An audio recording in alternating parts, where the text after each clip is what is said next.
기도를 잃어버린 당신에게라는 제목으로 함께 기도에 대해서 같이 한번 좀 나누려고 하는데요. 지난주에 목사님께서 이제 제이씨 라일이라고 하는 그 성공에 주교셨던 그 목사님이라고 할 수 있죠. 우리로 말하면 분의 그 부모의 의무라는 책을 가지고 강의를 해주셨는데요. 오늘은 두 번째 그분의 책 중에 한 또 다른 책인 기도를 잃어버린 당신에게라는 그 제목과 같은 이제 강의를 좀 이 책의 내용을 기반으로 해서 같이 한번 좀 나누려고 합니다. 지난주에 목사님께서 이제 이 저자에 대해서는 간단히 좀 설명해 주셨기 때문에요. 저는 오늘 이 기도를 잃어버린 당신에게라는 이 책의 내용을 통해서 오늘 저와 여러분은 어떻게 또 기도를 해야 하고 또 기도의 자리에 나아가야 할지를 한번 깊이 생각해 보는 시간을 좀 가지려고 하는데요. 이 책의 저자인 그 존 라일은요, 이 책을 시작하면서 아주 단순하게 이렇게 질문하고 있습니다. 여러분은 기도합니까? 어떠십니까, 여러분? 여러분은 기도하고 있습니까? 저와 여러분은 기도합니까? 단순히 입으로 그냥 몇 마디 말을 하는 그런 기도로 기도한다라고 어물쩍 넘기지 마시고요. 정말 우리가 기도하고 있는지 한번 정직하게 이 질문 앞에 서 보길 원합니다. 아니, 이렇게 바쁘고 또 좀 힘들고 어려운 때에 꼭 그렇게 물으셔야 합니까? 라고 이렇게 피하실 수도 있겠지만 더 정직하게 우리 이 질문 앞에 우리는 과연 어떻게 기도하고 있는가 한번 생각해보고 또 함께 이 시간 우리의 마음을 살펴보길 원하는데요. 저자가 오늘 이 책의 이 저자인 존 라일이 여러분은 기도합니까? 라고 묻고 있는 이유는요, 이어서 함께 우리가 살펴볼 7가지의 기도해야 할 이유 때문에 그렇습니다. 기도해야 할 이유를 7가지나 들고 있는데요. 첫 번째 이유가 이렇습니다. 구원을 위해서는 기도가 절대적으로 필요하기 때문에 기도해야 한다라고 말합니다. 이 말이 굉장히 생소하게 들리실 수도 있습니다. 복음이나 말씀 혹은 성경을 듣는 게 아니고 기도가 절대적으로 구원에 필요하다니요. 과연 그게 무슨 뜻일까요? 그래서 이 저자는요, 이렇게 우리에게 이야기합니다. 자신이 드린 기도 때문에 구원받는 사람은 보지 못했지만 기도하지 않는데 누구나 구원받을 거라는 말 역시 자신은 들어보지 못했다라고 말입니다. 지구상에 있는 그 어떤 흉악한 죄인에게라도 값없이 얻는 죄사함에 대해서 기꺼이 선포할 수 있습니다. 하지만 죄사함을 구하지 않는데도 구원을 얻을 수 있다라는 말은 성경 어디에서도 본 적이 없다라고 말합니다. 그래서 구원을 위해서는 기도가 절대적으로 필요하다는 것입니다. 앞이 보이지 않거나 혹은 어떤 상황 때문에 성경을 읽지 못할 수도 있습니다. 혹은 함께 모일 수 있는 상황이 되지 않아서 공적인 설교를 듣지 못할 수도 있습니다. 아니면 그 사람의 개인의 상황이든 혹은 지역적인 상황이든 복음이 지속적으로 설교되는 곳에 있지 못하거나 혹은 병 때문에 말씀을 들을 수 없을 수도 있습니다. 하지만 그리스도를 중심에 모시는 일은 가능하다는 것이죠. 혹 우리가 지속적으로 말씀을 듣지 못해도, 설교를 듣지 못해도, 혹은 계속해서 성경을 볼 수 없는 상황이 된다 하더라도 말입니다. 하지만 영혼의 구원을 위해서 본인이 직접 기도하지 않고 본인이 직접 회개해서 그리스도께로 돌이키지 않고서는 구원에 이를 수가 없기 때문에 구원을 위해서 기도가 절대적으로 필요하다는 것입니다. 그러므로 기도하지 않고 사는 것은요, 하나님 없이 사는 것입니다. 그리스도 없이 사는 것이며 은혜 없이 사는 것이라고 말할 수밖에 없습니다. 그래서 우리는 이 질문을 우리 자신에게 던지고 또 우리는 그 질문에 답해야 합니다. 우리는 기도합니까? 자신의 영혼을 위해서 또 죄에서 돌이켜 온전히 그리스도께 돌아가도록 우리는 기도하고 있습니까? 첫 번째 이유가 구원을 위해서 기도가 절대적으로 필요하다는 것이었는데요. 두 번째로 저자는 이렇게 말합니다. 기도하는 습관이야말로 참된 그리스도인임을 나타내는 가장 확실한 증거이기 때문에 기도해야 한다라고 말합니다. 기도의 자리로 나아가기 전에도요, 사람들에게는 많은 생각들이 들 수 있습니다. 어떤 확신이나 혹은 뭘 하고 싶은 갈망, 혹은 무엇이 이루어질 것 같은 기대나 혹은 내가 이것을 하겠다는 의도, 혹은 그를 위한 결심이나 내가 이것을 이렇게 계속해 나가서 이렇게 될 것이라는 소망, 혹은 내가 그렇게 하지 못할 것에 대한 두려움이나 여러 가지 생각들이 기도하기 전에도 얼마든지 들 수 있습니다.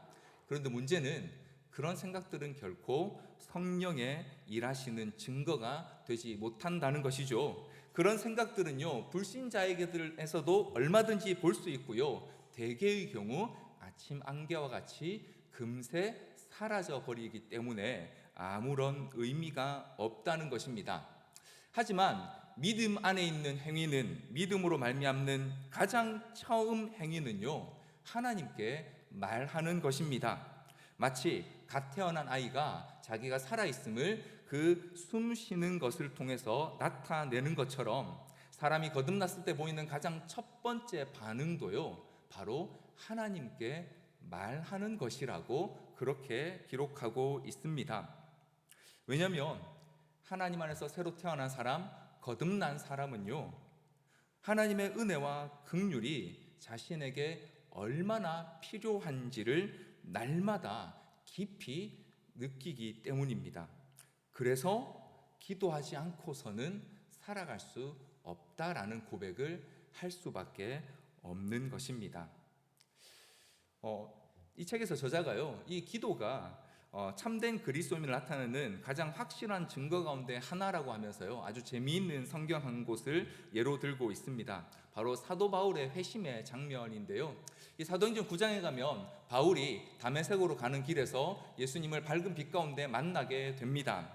그리고는 다메섹에 가서 이제 하나님께서 지시하심을 기다리고 있는데, 그때 하나님께서 아나니아라는 사람에게 이 사울에게 가서 기도해 주라라고 하는 말씀을 하시죠. 그때 이 아나니아가 이 사울에 대해서 의심하며 하나님께 물었습니다. 자, 그런데 비록 순서는 조금 앞쪽에 나오지만 사도행전 9장 11절에 보면요, 하나님께서 이 사울이 회심했다는 증거로서 무엇을 이야기하고 있냐면요, 바로 기도의 모습을 이야기하고 있습니다. 사도행전 9장 11절 말씀을 우리 같이 한번 읽어보겠습니다. 시작. 주께서 이르시되 일어나 직가라 하는 거리로 가서 유다의 집에서 다소 사람 사울이라 하는 사람을 찾으라. 그가 기도하는 중이니라.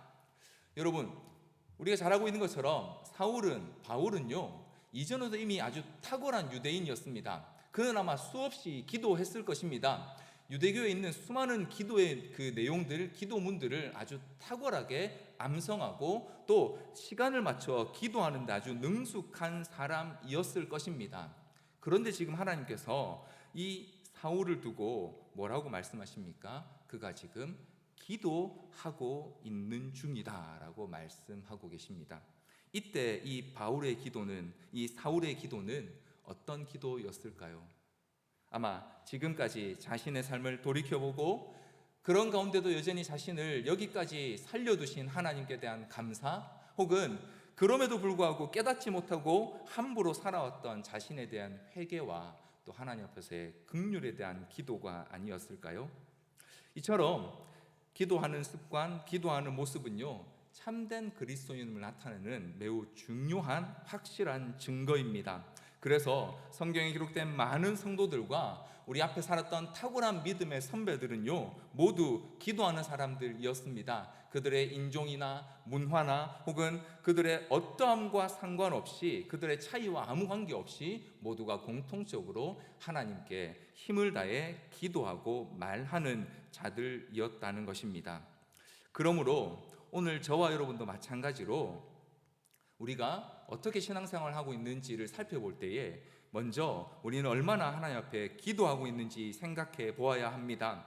우리가 알고 있는, 우리가 다니고 있는 교단에 혹은 우리가 다니고 있는 교회의 교리나 또 그 교회에서 가르치는 복음에 대해 애착을 가지고 열심히 배울 수 있습니다.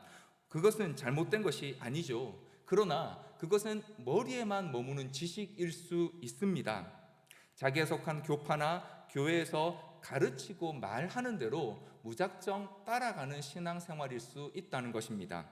중요한 것은 우리가 진실로 하나님의 은혜의 보좌 앞에 나아가고 있는지, 그래서 하나님에 대해서 말할 뿐만 아니라 하나님께 말하고 있는 자인가 하는 것이 중요하다는 것입니다. 그리고 그것이 바로 우리가 기도해야 할 이유입니다. 물론 외식이나 혹은 기만하는 모습으로 기도할 수도 있습니다. 기도하는 척 할 수도 있습니다. 그러나 기도하지 않는 것은요, 그가 아직 참된 그리스도인이 아니라는 분명한 증거일 수밖에 없습니다. 그래서 역설적으로 기도하는 습관은 참된 그리스도인임을 나타내는 가장 확실한 증거 가운데 하나가 되는 것입니다. 그래서 우리는 여전히 기도해야 합니다.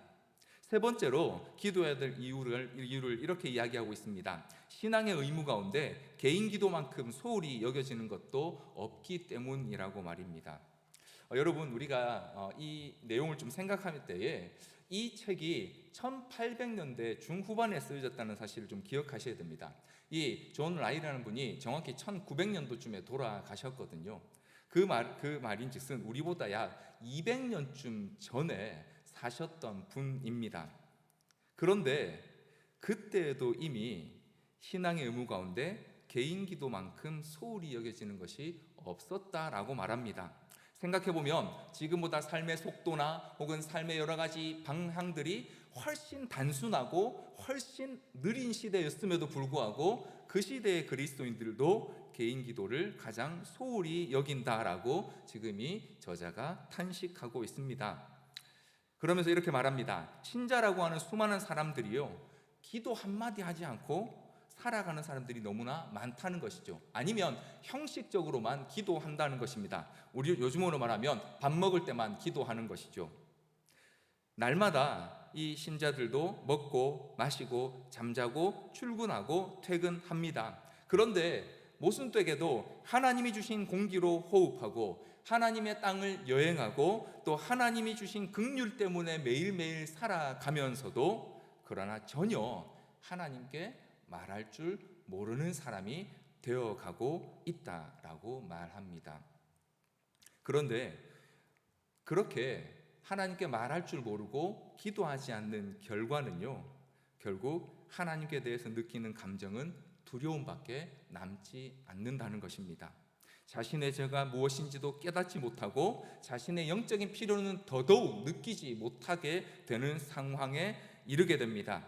그러면서 죄 가운데 여전히 보이지 않기 때문에 믿음 없이도 살 수 있는 것처럼 그렇게 여기게 되고요. 결국에는 거룩이나 천국에 대한 갈망도 전혀 없이 살아갑니다.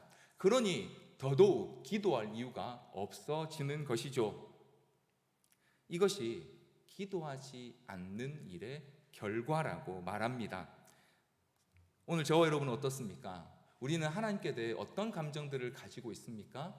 오늘 저와 여러분은 하나님 안에서 그리스도인으로서 신앙인으로서 우리 자신을 생각할 때 우리 안에 어떤 부분이 죄의 문제로 이렇게 비롯된 것이며 또 나에게 어떤 영적인 필요가 있는지를 잘 알고 또 그것에 대해 섬세하게 반응하고 있습니까? 그래서 거룩한 삶을 날마다 사모하고 천국에 대한 열망 때문에 더 기도에 대해 사모하고 있습니까? 아니면 그 반대입니까?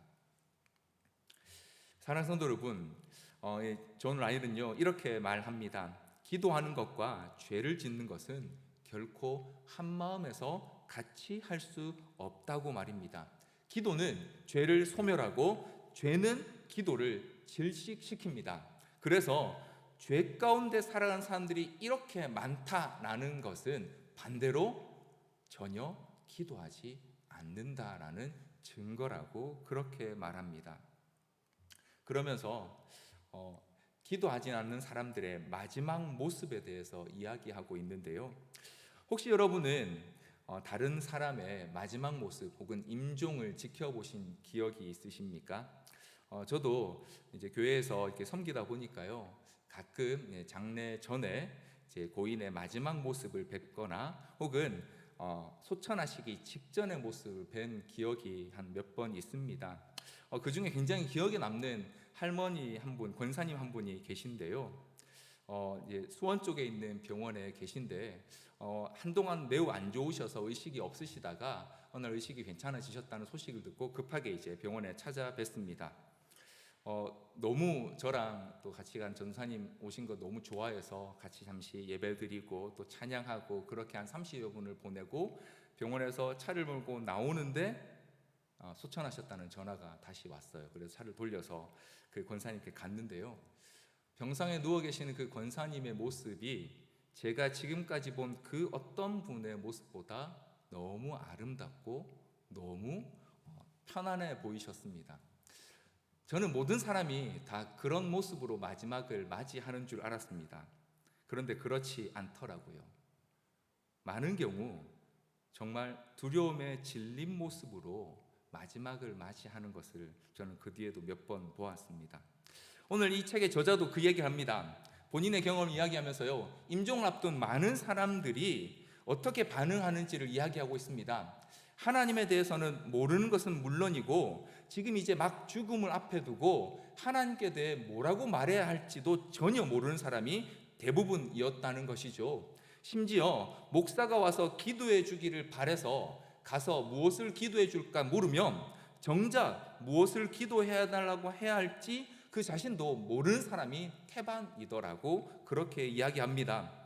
임종의 순간조차 그저 형식적인 목사의 기도만을 바랄 뿐이었다라고 말합니다. 그럴 수밖에 없는 이유가 임종을 맞이하는 바로 그 순간은 그 사람의 가장 깊은 곳, 가장 은밀한 것들이 그대로 드러나기 때문이라고 그렇게 말하면서요, 오늘 저자는 우리에게 이렇게 묻고 있습니다. 당신의 마지막은 어떤 모습일 것 같냐고 말입니다. 오늘 저와 여러분은 우리의 마지막 모습이 어떤 모습이기를 바라십니까? 저와 여러분의 마지막 모습이 그리스도 안에서 하나님 주시는 그 평화로 말미암아 마지막 순간이 육신의 마지막이지 우리 삶의 마지막이 아님을 깨닫고 더 놀랍고 영화로운 천국을 향한 아름다운 모습이기를 바라십니까? 아니면 이 땅의 삶이 끝나는 것 때문에 모든 두려움에 사로잡힌 채 두려움으로 생을 마감하기를 원하십니까? 그렇기 때문에 지금 이 순간 우리가 해야 될 가장 긴급한 질문이 바로 기도하십니까? 라는 질문인 것입니다. 그래서 우리는 기도해야 합니다. 네 번째로, 기도는요 가장 큰 위로를 주는 신앙의 행위이기 때문에 우리는 기도해야 합니다. 이 책에서 저자는요, 우리가 기도해야 될 우리가 기도를 통해서 위로를 얻게 되는 것에 대해서 성부, 성자, 성령 하나님께서 우리를 위해 어떤 일을 하시는지에 대해서 이야기하고 있습니다. 첫 번째로요, 우리 하나님 아버지께서는 사람들이 기도하기만 하면 평안을 주실 만한 모든 것을 갖고 계신다라고 말합니다. 심지어 그 하나님께서는 기꺼이 죄인의 기도를 들으신다라고 말입니다. 또한 예수 그리스도께서는요, 그렇게 하나님께 나오는 자를 도우시기 위해 기다리시는 대언자이시고 중보자이십니다. 우리 주 예수님께서는요, 그분의 길을 활짝 열어놓고 계셔서 자비와 은혜를 구하는 모든 이들의 부르짖음을 들으신다라고 그렇게 말합니다. 세 번째로, 또한 성령 하나님께서는 기도 가운데 우리의 연약함을 기꺼이 도우시기 위해서 함께 하십니다. 사랑하는 성도 여러분, 이렇게 우리가 기도할 때요, 우리 혼자 기도하는 게 아니고 성부, 성자, 성령 하나님께서 우리의 기도를 들으시고 또 도우십니다. 우리가 하나님을 바로 안다면, 이 하나님이 우리의 기도를 들으시고 도우시는 이 하나님이 어떤 분이신지를 바로 안다면, 이것보다 우리에게 더 크고 놀라운 위로와 영광이 어디에 있겠습니까? 심지어 그 하나님께서 우리에게 이렇게 약속해 주셨습니다. 우리가 함께 읽었던 요한복음 14장 13절로 14절 말씀을 제가 한 번 더 읽어 드리겠습니다. 너희가 내 이름으로 무엇을 구하든지 내가 행하리니 이는 아버지로 하여금 아들로 말미암아 영광을 받으시게 하려 함이라. 내 이름으로 무엇이든지 내게 구하면 내가 행하리라 라고 말입니다. 사랑하는 성도 여러분, 한 사람이 믿음 안에서 자라가고 신앙의 진보를 이루어 가기 위해서요, 지금 우리가 함께 보았던 이 기도에 대한 것들보다 더 필요한 게 어디 있겠습니까? 이 이상 무엇이 더 필요하겠습니까? 성부 하나님께서 들으시고 우리 성자 예수님께서 함께 우리를 위해 기도하시고 성령 하나님께서 도우신다면 우리에게 더 이상 무엇이 필요하겠습니까? 그러므로 우리는 이 기도를 통하여 가장 큰 위로를 얻게 되는 것입니다. 다섯 번째로 우리가 기도해야 될 이유에 대해서, 우리가 기도에 진력하는 것이야말로 가장 탁월한 경건에 이르는 비결이기 때문에 기도해야 된다라고 말하고 있습니다. 우리도 잘 아는 것처럼요, 참된 그리스도인으로 함께 예수를 믿고 또 함께 그리스도 안에서 살아가는 사람들 간에도요, 이런저런 차이가 많이 납니다. 아주 탁월한 그리스도인 영적으로요, 하나님 앞에서 정말 힘을 다해 섬기며 또 봉사하며 또 선행에 힘쓰고 이런저런 일들을 이루어가는 아주 탁월한 그리스도인이 있는가 하면요, 처음부터 조금도 잘하지 않는 것처럼 보이는 사람들도 있습니다. 이런 차이가 나타나는 이유에 대해서 오늘 이 저자는요, 바로 기도 때문이라고 그렇게 말하고 있습니다. 사람이 하나님께로 돌이켜서요, 거룩함 가운데 자라가는 그 방법은 이제 누구나 사용할 수 있는 은혜의 일반적인 방편 혹은 수단이라는 것을 주셨습니다. 그래서 하나님 안에서 거룩하게 자라가기 위해서는 이 은혜의 일반적인 수단 혹은 은혜의 방편이라고 하는 것들을 얼마나 성실하게 사용하는가에 달려 있습니다. 무슨 특별한 은사나 특별한 어떤 선물을 받아야 하는 것이 아니고요, 이미 하나님께서 우리에게 주셨습니다. 우리가 이 은혜의 수단, 은혜의 방편에 대해서는요, 지난 1월 1, 2월 달에 이미 한번 수요신앙 강좌를 통해서 은혜의 수단 강의를 통해 살펴본 적이 있습니다. 말씀과 기도와 죄 고백과 회개 그리고 교회 등 누구라도 반복해서 또 동일한 은혜를 누릴 수 있도록 허락하신 은혜의 수단이 있습니다. 자, 그런데 성경의 많은 인물들과 또 이미 우리 앞서간 교회사의 많은 우리 성도들이요, 이 성도들 가운데 탁월하게 하나님의 종으로 살다간 많은 사람들은 한결같이 이 은혜의 수단 중에 바로 기도에 힘쓴 사람들이었다는 것입니다.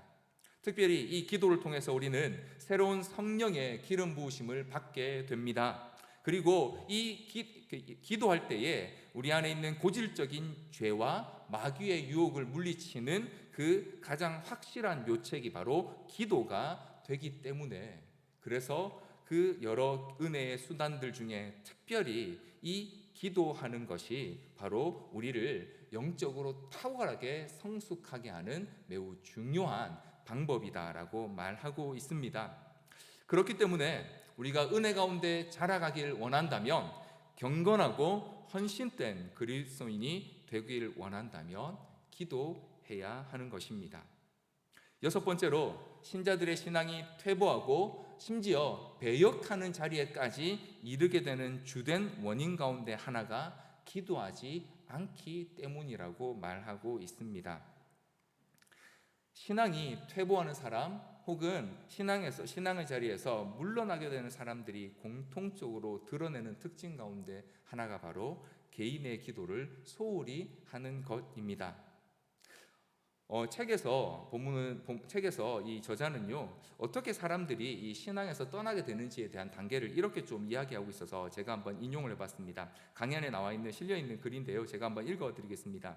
많은 그리스도인들이 기도하지 않고 성경을 읽습니다. 설교를 들을 때에도 기도하지 않습니다. 기도 없이 결혼합니다. 기도 없이 여행을 떠납니다. 기도하지 않고 거처를 정합니다. 기도 없이 친구들을 사귀입니다. 기도 없이 허둥지둥 하루를 시작하고 기도한다고 해도 건성으로 하고 맙니다. 많은 그리스도인들이 이렇게 해서 결국 영적인 중풍병에 걸리게 되고 영적인 내리막길로 치닫고 심각한 타락으로 떨어지게 됩니다. 죄송합니다. 제가 이 문장은 강의 안에 안 넣어놨군요. 네. 결국 이렇게 해서요, 사람들이 이 신앙의 퇴보 그리고 결국 배역하는 자리까지 이르게 되는데요. 그래서 이 책에 있는 이 책의 존 라일은요, 이렇게 이야기합니다. 사람들이 겉으로 드러나게 타락하기 전부터 이미 개인적인 타락은 은밀히 진행됩니다. 배역의 길에 들어선 것을 사람들이 다 알아채기 전부터 기도하는 일에 현저한 퇴보를 보인다라고 말합니다. 그러므로 배교하고 퇴보하는 그리스도인이 되고 싶지 않다면 우리는 이 질문을 우리 자신에게 던져야 합니다. 우리는 기도합니까? 네, 여기까지 6가지의 기도해야 될 이유를 살펴보았는데요. 마지막 7번째 기도해야 될 이유는요, 기도야말로 우리 인생의 행복과 만족을 주는 가장 탁월한 길이기 때문이라고 말합니다. 오늘 저와 여러분 살고 있는 세상은요, 하나님께서 지으신 세상입니다. 하지만 죄가 들어오면서 그 순간부터 항상 슬픔과 아픔이 같이 우리 안에 생겨나게 됩니다. 분명 하나님께서 허락하신 기쁨과 또 아름다운 것들이 많이 있습니다. 하지만 죄로 인해 우리 각 사람은 각자 서로 다른 슬픔을 당하게 되어 있습니다. 그런데요, 참 안타깝게도 많이 사랑하면 더 많이 아픕니다. 특별히 그리스도인들이 하나님으로 인해서 혹은 하나님 안에서 사랑하던 사람을 떠나보내거나 혹은 그런 사람과 이별하게 되면 단순히 육신의 이별을 겪는 것보다 훨씬 더 아픔을 많이 겪게 됩니다. 혹은 그런 관계 가운데서 헤어지거나 혹은 또 이런저런 어려움들을 겪게 되면 훨씬 더 힘들고 어려운 상황에 처하게 됩니다. 자, 이렇게 여전히 아픔이 있고 슬픔이 너무 많고, 그리고 심지어 그리스도인 간에도 서로 아픔을 주고받을 수밖에 없는 깨어진 세상에서 어떻게 우리가 하나님이 약속하신 진정한 복과 기쁨을 맛볼 수 있을까요? 그 유일한 길이 바로 성경 우리에게 말하고 있는 것처럼 모든 염려를 하나님께 맡겨드리는 것밖에 없습니다. 그래서 성경에 나오는 모든 성도들은요, 하나님께 기도했습니다. 에서를 만나야 하는 두려움을 안고 있던 야곱이 그랬습니다. 광야에서 이스라엘 백성들이 돌로 치려고 하는 바로 그 순간 모세는 하나님 앞에 엎드려 기도할 수밖에 없었습니다. 아이성 전투에서 패배한 여수아도 하나님 앞에 기도했습니다. 그 일하러 갔다가 위험에 처했던 다윗도 하나님 앞에 기도함으로 구원받았고요. 사네립의 그 편지를 받아든 히스기야는 그 편지를 들고 성전으로 들어가 자기의 옷을 찢고 하나님 앞에 기도했습니다.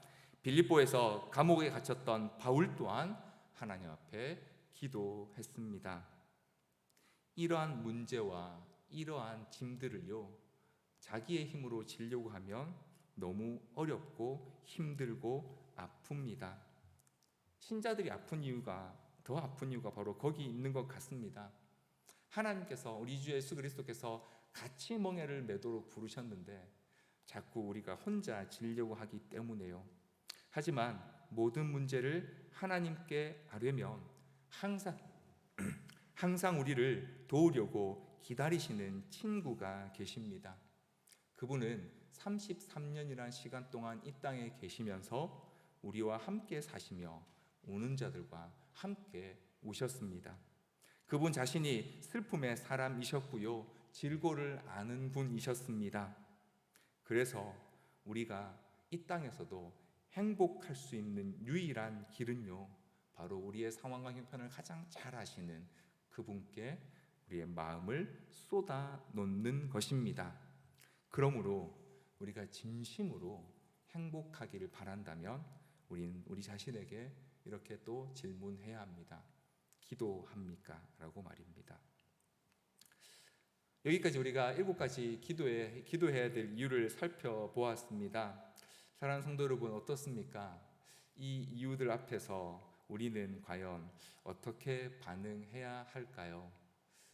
지금까지 잘 기도해 오셨고 또 이 이유들이 지금 마음에 새겨져 있는 분들이라면 정말 잘하셨습니다. 혹 이 이유를 듣고 나서 내가 지금까지 제대로 기도하지 못했구나라는 생각이 드셨다면 그 또한 너무 감사한 일입니다. 이제 다시 기도의 자리로 함께 나아가기를 원합니다. 혹시 그럼에도 불구하고 여전히 기도하는 일이 부담스럽고 어려우시다면요, 이어지는 이야기를 조금 같이 더 들어보셔야 할 필요가 있습니다. 라일은 이어서 이렇게 기도하지 않는 사람들에게 아주 엄중한 경고를 하고 있습니다. 먼저 그는 이렇게 경고합니다. 기도하지 않는 사람, 그 상태 그대로 죽는다면 여러분의 영혼은 잃어버린 영혼이 될 것이라고 말입니다. 그때는 어떤 것으로 핑계해도 소용이 없습니다. 기도하는 방법을 몰랐다, 혹은 내가 기도할 시간이 부족했다, 혹은 기도할 수 있는 장소가 없었다거나, 혹은 내가 정말 온전한 믿음이 생기면 기도하려고 했는데 하나님이 내게 그렇게 은혜를 안 주셔서 내가 기도를 못한 것이 아니냐 하는 그 어떤 핑계도 그때는 소용이 없다는 것입니다.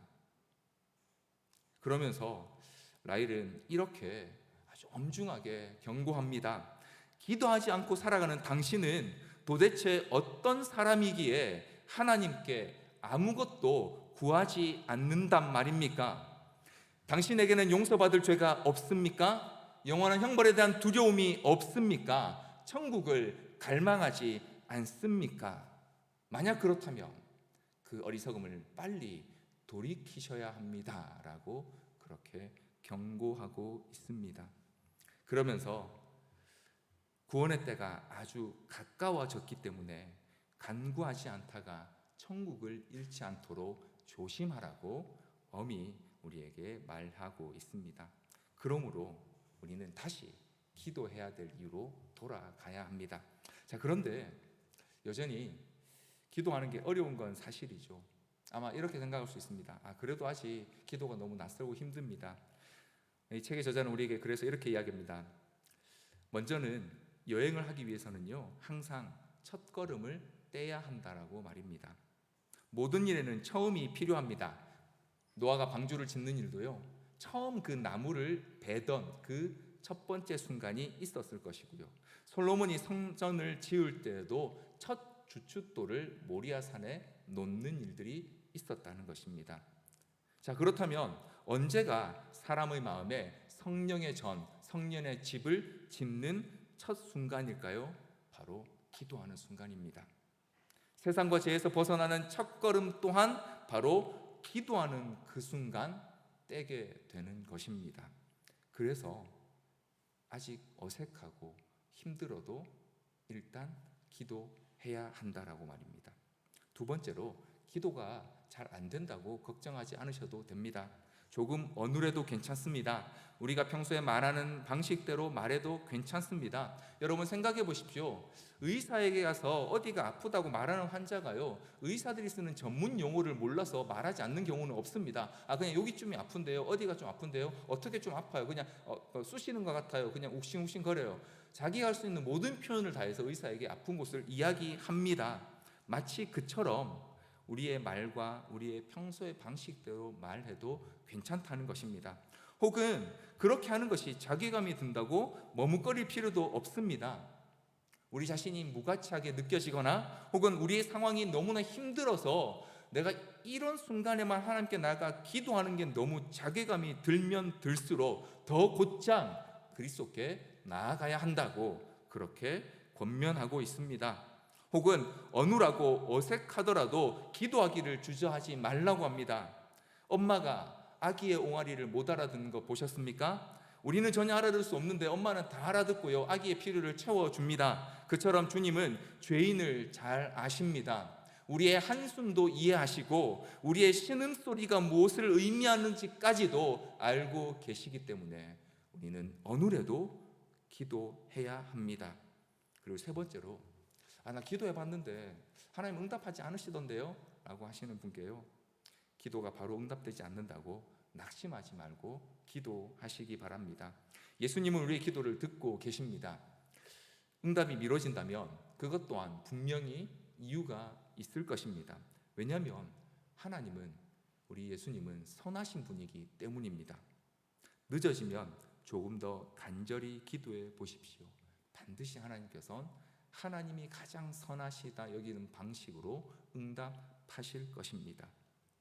그래서 기도해야 한다고요. 기도하지 않고는 우리의 영혼이 하나님 앞에 잃어버려질까 봐 다시 기도해야 한다라고 우리에게 강하게 권면하고 있습니다. 혹 지금까지 이 강의를 들으시고요, 내가 교만한 건 아니지만 그래도 나름 열심히 잘 기도했구나 라고 생각이 드신다면, 혹은 하나님께서 지금까지 기도한 여러분의 마음을 격려해 주시는 게 느껴지신다면 정말 잘하셨습니다.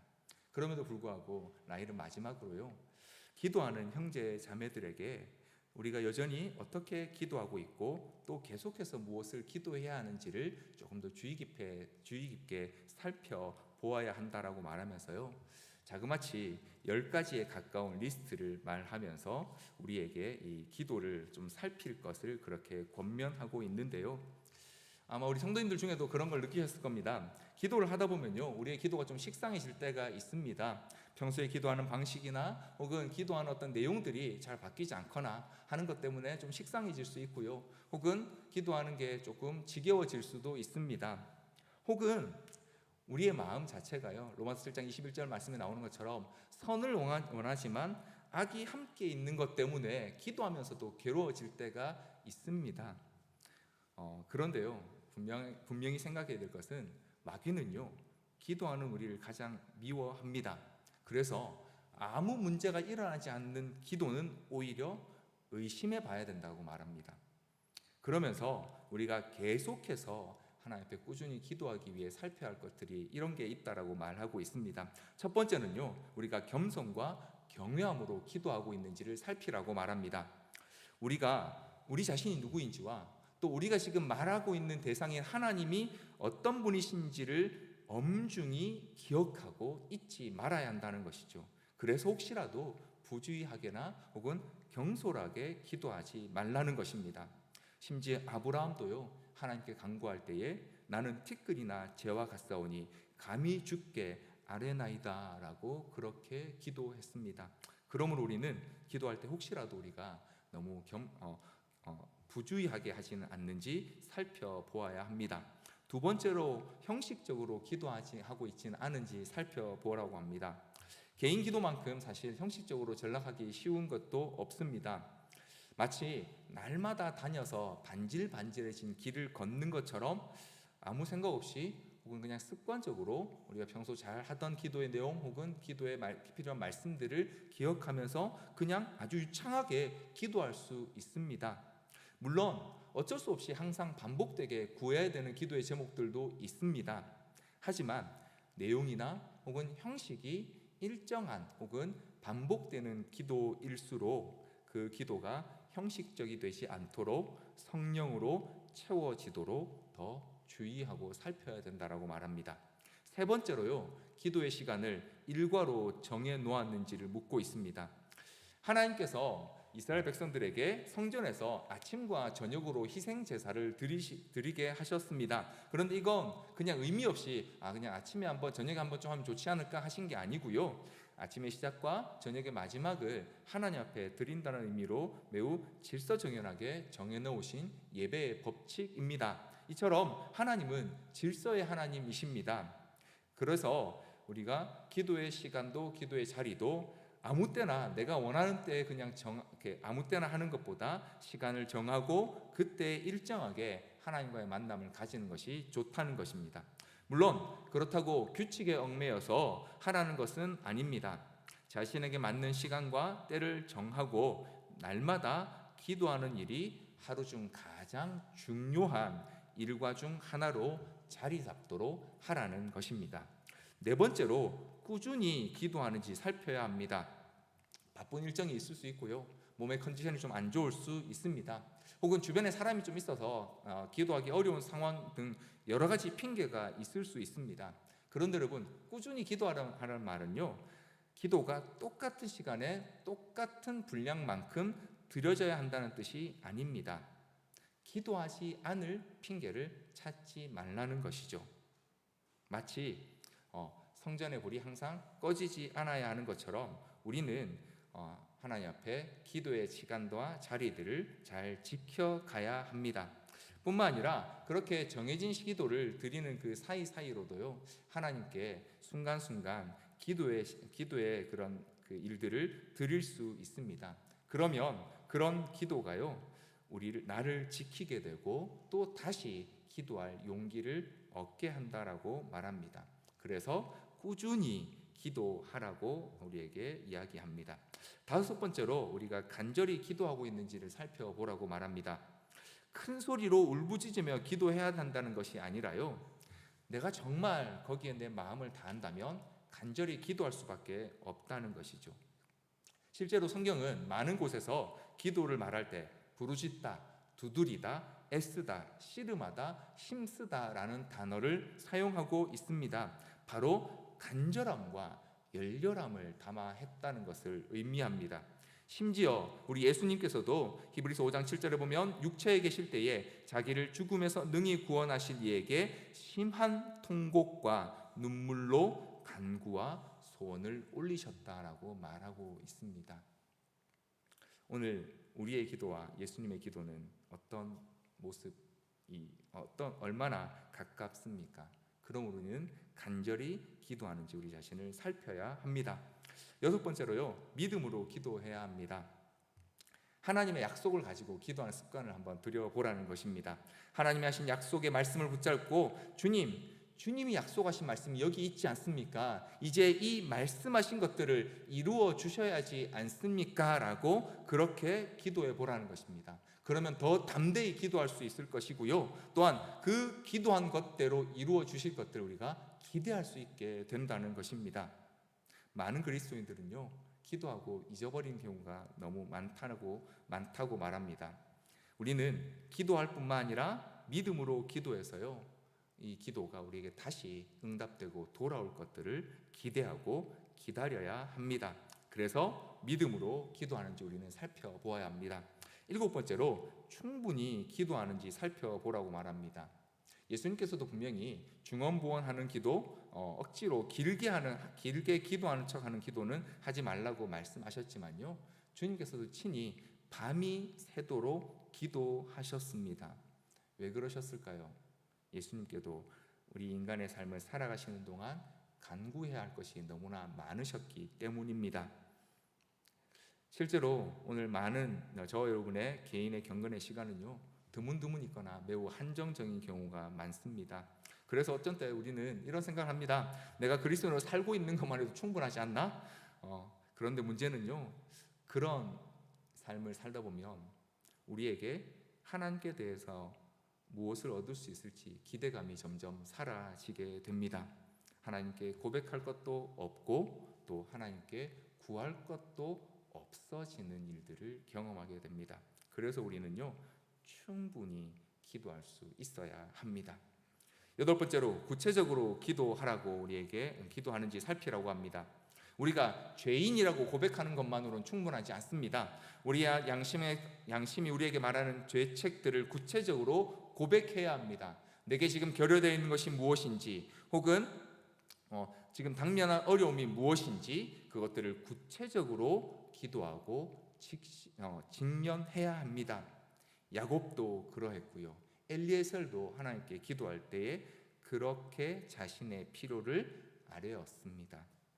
그리고 그렇게 구체적으로 하나님께 나의 상태와 필요를 기도하는 것이야말로 바로 진정한 믿음과 확신을 나타내는 모습입니다.